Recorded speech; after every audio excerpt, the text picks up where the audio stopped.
plane is manned by the luckiest crew of the luckiest squadron of the Air Force. Their waist gunner is Trigger Joe. With him at his post, they can fly anywhere with complete confidence. For a gun sight, he uses a crystal ball. He fires by instinct.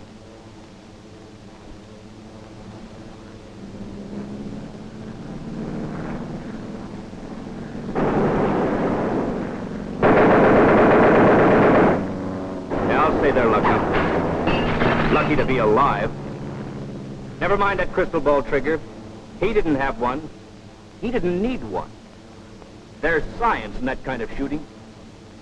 Take a look at it. A fighter has fixed guns, all facing forward. To aim his guns, he must aim his plane. He's like a flying gun. In any type of attack, the fighter must aim at the spot where you will be by the time his bullets get there. In order to continue to fire at you, he must fly a pursuit curve. This is the time he is really dangerous to you. This is the time he is easiest to hit. There are 5 parts to a fighter's attack: overtaking, turn in, roll through, guns bearing,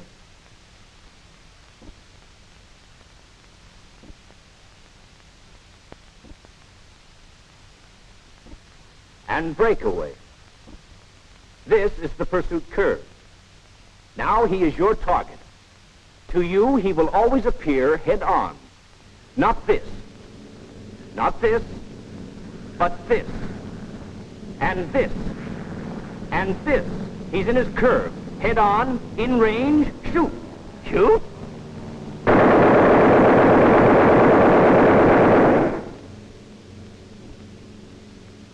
You know why you missed? You didn't allow for the forward motion of the bomber being imparted to the bullet. Oh, yeah. What was that? Remember when you were a paper boy? If you tossed the paper directly towards the porch, it went sailing by and lit next door? The same thing happens when you shoot from a moving plane. If you fire point blank at 90 degrees, the bullet continues to move in the direction you're going and will go off here. Before you fire, the bullet is moving with you on your line of flight. When you fire, the explosion sends it in a new direction. Upon leaving the muzzle, the bullet immediately turns and follows a direct path between them.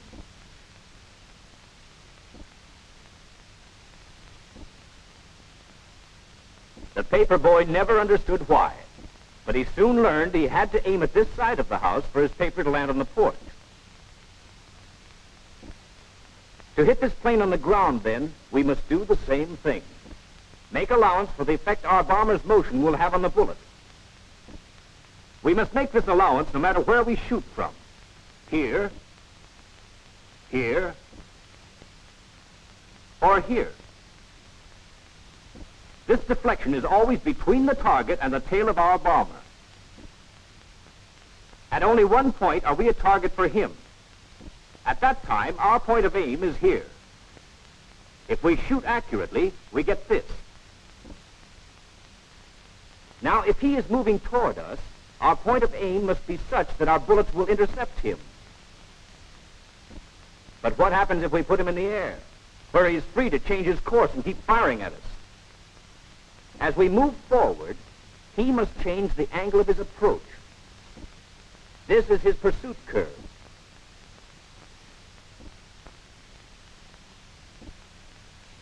We apply the same principle of deflection we had for the moving plane on the runway. As long as he stays in his curve, we know where he will be and can intercept him.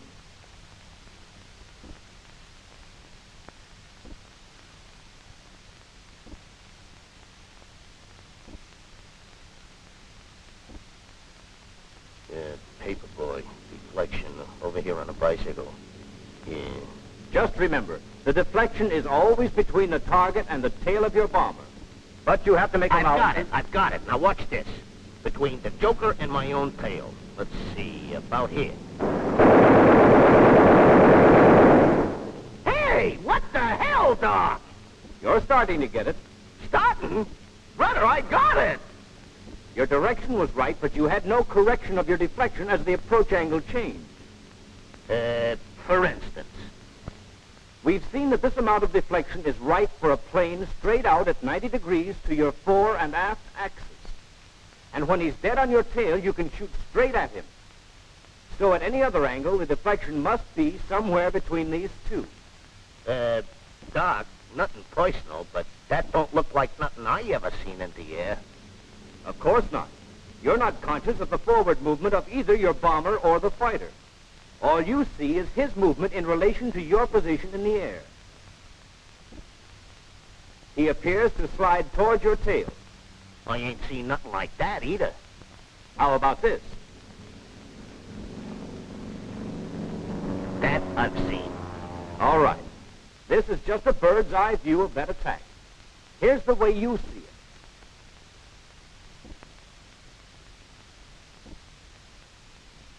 Oh, yeah. Here's the amount of deflection for 90 degrees. Here's the 90-degree position as you see it. Now here's how you aim. Using the 35 mil radius of your gun sight as a measuring stick, the proper deflection is 3 rads, or 3 times the radius of the gun sight. 1, 2, 3. There. That's where you aim for 90 degrees. How do you figure that? Oh, you want it established mathematically. Very well. 1,000 times the quantity 1 over v sub 0 minus v sub t sine 90 degrees over 2v sub 0 squared times v sub g sine 90 degrees minus 1,000 times v sub t sine alpha over v sub 0 times the quantity 1 plus a rho v sub 0 equals 100 mils. Equals 3 rads. So it's 3 rads at 90 degrees. What next? 90 degrees was straight out from your beam. Halfway back from there to your tail at 45 degrees, the deflection is 2 rads. 1, 2. Any questions? No. Half the remaining distance at 22.5 degrees, it is 1 rad. And half again at 11.25 degrees, it is only 1/2 rad. Out here, it's 3. Halfway back, it's 2. Half again is 1. And half again, 1/2. If you're flying a straight course and traveling at a true airspeed of 225, that's all you have to remember. Approach angle, amount of deflection for that angle. Now, when you're in the air, 90 degrees can be up, down, side, all the way around. It becomes a wheel. No matter where he is on that wheel, always allow a 3 rad deflection toward the tail of your plane. If he is coming in at 45 degrees above, below, front, or back, the wheel becomes a cone with your fore and aft axis running through the middle. Doc, that don't look like nothing I ever seen in the air. I know. In the air, all you see is straight out for 90 degrees. Then halfway back, about here for you, the 2 rad position. It's easy to find. Just remember, it's a complete circle all around your plane. Halfway again, at the 1 rad position, the cone becomes smaller and continues to diminish with the angle of the approach. Frontal attacks are exactly the same, even though they may not at first appear to be sliding towards your tail. But if you aim here, see what your forward motion does to your bullet? Change your aim in a direct line toward your tail, and there's one less fighter to worry about. If it's a direct head-on attack, your forward motion does not affect the direction of the bullet. So you fire point blank as you do from the tail. When the angle is 11.25 degrees, give it the same 1/2 rad deflection toward your tail. At 22.5 degrees, 1 rad. At 45 degrees, 2 rads. And at 90 degrees, 3 rads. Okay, I got it. Give me a plane. Give me a plane. Here's a high side attack. 90 degrees, straight out.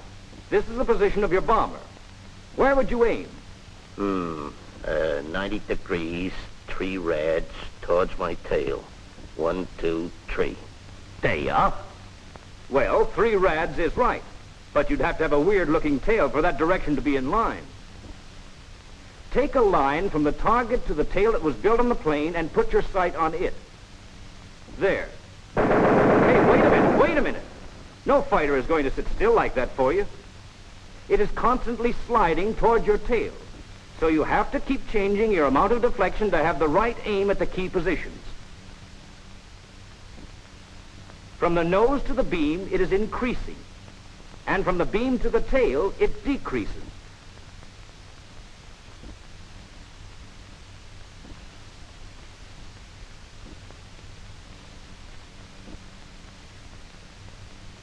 Here's one last tip.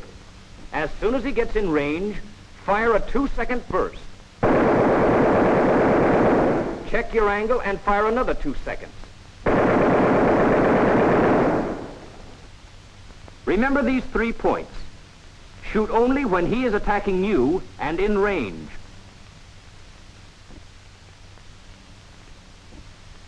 Aim between the target and the tail of your bomber.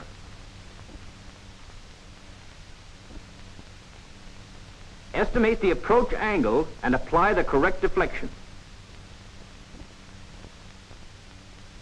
Well, that's the story. Think you can do it? Certainly. Give me a plane. Ready? Here he comes. Well? Goes kind of fast, don't it? Only a few seconds for the whole attack. How's for a chance to practice on a few, slower ones? Okay, if you're sure you've got it straight. Oh, I got it. I can talk it good. Let's hear you. Here's a plane. Well, first I figure is he an enemy plane? In this case, he is. Next, is he attacking? Not yet, but he looks suspicious. Yep, now he's turning in. I line him up and just wait for him to get in range. There he is, heading right for me. Hold it, hold it, hold it! I got a lot of figuring to do with this spot. Now, I'm going this way. He's coming this way. It's about 90 degrees. It's 3 of these rad things. On a line to my tail, and he's in range. I guess I can shoot. Okay, let him come. Hold it! That's 2 seconds. Yeah, now he's back here. Looks like about a rad and a half. Maybe a little more. There. Start him again. How'd I do? Didn't miss a thing. How about taking one full speed? Okay, why not? First I gotta identify him. He's enemy, all right. Looks like the same guy. Maybe I'll get him this time. Now he's coming in. Gotta line him up, check the range, estimate approach angle, towards my tail, 90 degrees again, 3 rads over here, down here, start shooting. Not too much, shoot for 2 seconds, range, check about a rad and a half, so I shoot again, keep degrees. Look, Trigger, look at the plane. It works. Well, I'll be a sad sack of...